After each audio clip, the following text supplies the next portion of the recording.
Bonjour à tous et bienvenue sur Rare à l'écoute, le podcast dédié aux maladies rares. Aujourd'hui, dans le cadre de notre série dédiée aux lymphomes T cutanés, nous évoquons le mycosis fungoïde. Et pour parler de son diagnostic, nous avons le plaisir d'accueillir le professeur Nicolas Horton. Bonjour professeur Horton. Bonjour. Professeur Horton, vous êtes pathologiste au sein du département de pathologie de l'hôpital Henri Mondor à Créteil, l'un des sites de la PHP. Vous êtes chef d'une équipe de l'Institut Mondor de recherche médicale, rattaché à l'INSERM, et vous êtes également membre du conseil scientifique du GFELC, le groupe français d'études des lymphomes cutanés, et coordonnateur pathologiste pour le réseau français des lymphomes cutanés. Alors, professeur Horton, pour débuter notre entretien, une question directe. Comment réalise-t-on le diagnostic de mycosis fungoïde ? C'est une question difficile car le diagnostic de MF peut être extrêmement difficile. Alors, ce qu'il faut comprendre, c'est que le MF, mycosis fungoïde, est un cancer dérivé de lymphocytes T qui vont se localiser dans la peau, qui est d'évolution chronique. Et le diagnostic va reposer sur plusieurs critères, plusieurs étapes. Alors, l'étape clinique est importante, l'aspect des lésions telles que le dermatologue les voit, puisque ce sont généralement des plaques en zone non photo-exposée. Mais ce qui va être important, c'est de réaliser une biopsie pour regarder les cellules dans la peau au microscope. Et ça, c'est mon métier, c'est le métier des pathologistes. Les arguments en faveur du MF seront la présence de lymphocytes anormaux morphologiquement ou qui ont sur des marqueurs réalisés une expression anormale de certains marqueurs normalement exprimés par des lymphocytes T et qui vont être par exemple perdus ou exprimés de façon anormale. La troisième étape, c'est l'étude de clonalité. Un MF, c'est un cancer, donc c'est une prolifération clonale de lymphocytes transformés. On peut, après extraction d'ADN de la biopsie, ou idéalement sur une autre biopsie dédiée, rechercher le caractère clonal des lymphocytes. Alors, ce qu'il faut comprendre, c'est que toutes les combinaisons sont possibles. On peut avoir un aspect clinique typique, mais un aspect histologique sur biopsie qui n'est pas spécifique ou pas représentatif, l'absence de clone, un clone mais un aspect clinique inhabituel, etc. Toutes les combinaisons de critères positifs vont être possibles. Et un MF, généralement, ne ressemble pas à un autre MF.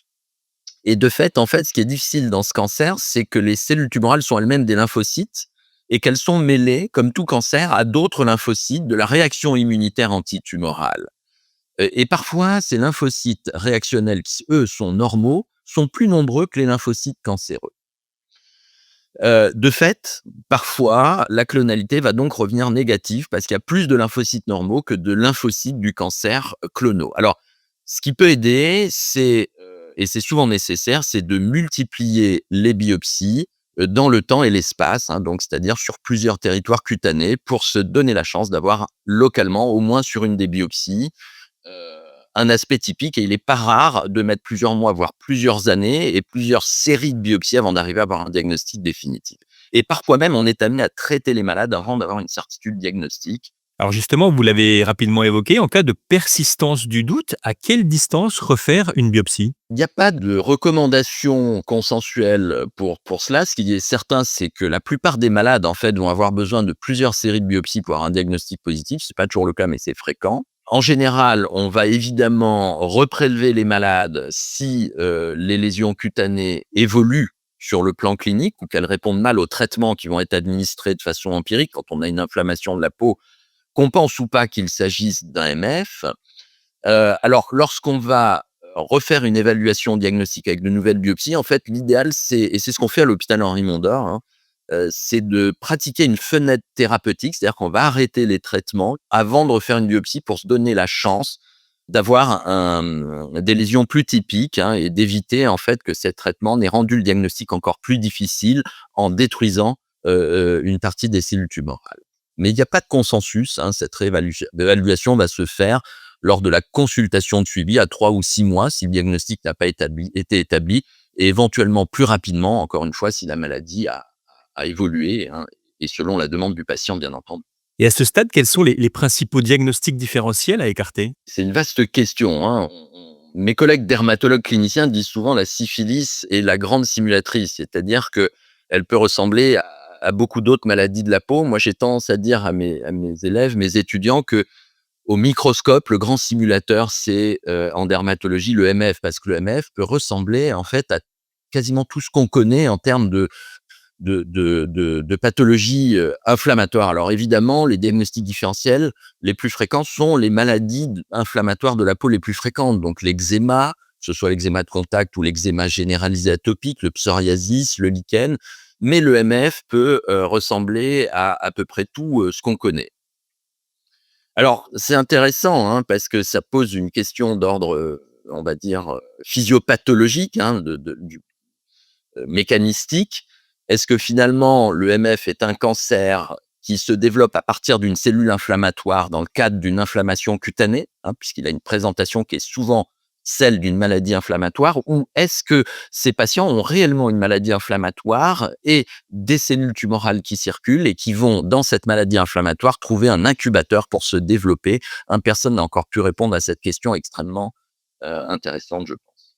Et professeur Horton, est-ce qu'on peut identifier des paramètres pronostiques dès le stade du diagnostic anatomopathologique? Alors là aussi, c'est une question absolument fondamentale, hein. Vous le savez, ou peut-être pas, 90% des malades qui ont MF vont en fait certes avoir une maladie qui a une évolution très chronique, mais qui reste bénigne finalement, pas tellement plus grave qu'un eczéma chronique ou un psoriasis, qui lui-même va parfois gêner les malades pendant plusieurs années, voire dizaines d'années. Néanmoins, 10% à peu près des malades vont, quant à eux, évoluer de façon péjorative avec une maladie qui va se comporter comme un véritable cancer. Ça se traduit par une extension des lésions cutanées en surface de la peau et éventuellement une invasion d'autres organes, incluant le sang. Et souvent, cette évolution est associée à une transformation qu'on voit au microscope, hein, des lymphocytes cancéreux en cellules plus agressives, de plus grande taille. Alors, ce qu'il faut savoir, c'est que au départ, les MF se ressemblent un peu tous et qu'il y a aujourd'hui très peu de critères pronostiques. Alors, il y en a quelques-uns sur le plan clinique et on sait, alors comme dans la plupart des cancers, hein, que le sexe, l'âge ont un rôle. Hein, c'est mieux d'être une femme et d'être jeune. Le stade de la maladie au diagnostic, hein, plus on a de lésions et évidemment une atteinte extracutanée, ganglionnaire du sang ou autre, et moins c'est bon. Le taux de LDAH, certains paramètres biologiques vont jouer un rôle, mais il y a assez peu de marqueurs qui nous permettent d'identifier les malades qui vont mal évoluer et très peu d'ailleurs au microscope. Alors on sait quand même que certains sous-types de MF qu'on sait reconnaître au microscope ont une évolution plus indolentes ou plus agressives, hein, notamment les MF qui envahissent les poils, hein, les MF pilotropes, on sait, sont plus agressifs.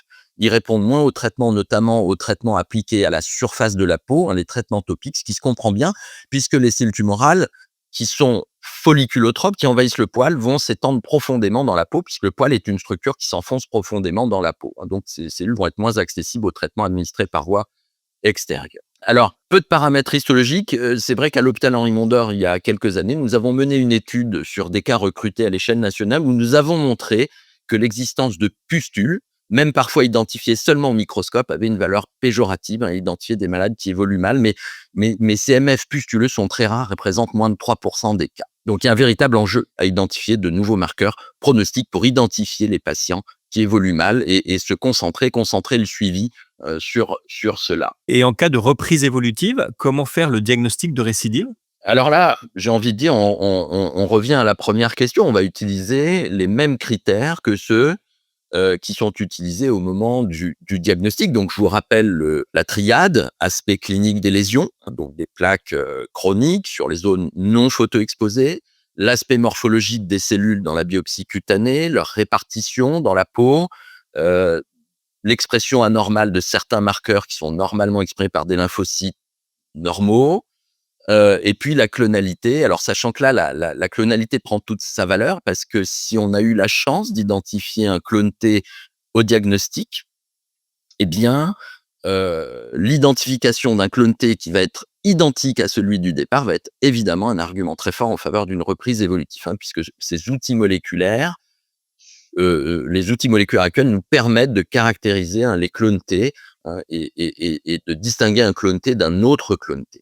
Merci, professeur Horton. Alors, on arrive à la fin de notre entretien. Si on se projette dans un avenir proche, quelle sera demain la place de l'IA dans le diagnostic et est-ce qu'on pourra identifier des cibles thérapeutiques dès ce diagnostic? Alors voilà une question très, très importante et d'actualité. On est tous convaincus que l'intelligence artificielle va révolutionner les pratiques médicales dans les années à venir, comme elle va révolutionner un bon nombre de pratiques professionnelles. Alors aujourd'hui, il n'y a aucun algorithme d'intelligence artificielle validé, que ce soit pour le diagnostic, la stratification pronostique, ou d'aide à la stratégie thérapeutique pour le MF.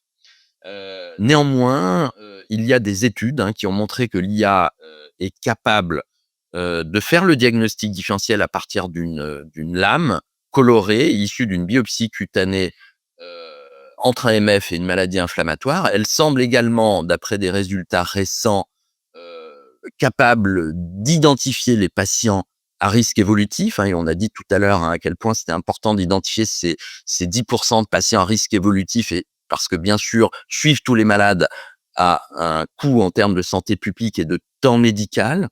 Concernant la stratégie thérapeutique, l'identification de nouvelles cibles, à ma connaissance, il n'y a rien pour le MF, mais également pour les autres cancers.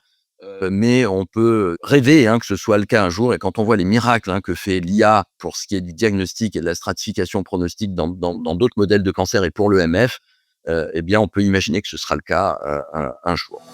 Un grand merci, professeur Horton, de nous avoir fait mieux connaître le diagnostic de cette maladie rare qu'est le mycosis fungoïde. Si vous désirez aller plus loin dans la connaissance de cette pathologie, nous vous donnons rendez-vous sur notre site internet www.rarealecoute.com où de nombreuses informations sont à votre disposition. Nous vous remercions de votre fidélité et nous vous donnons rendez-vous sur la chaîne Rare à l'écoute pour un prochain numéro sur cette maladie rare. À très vite.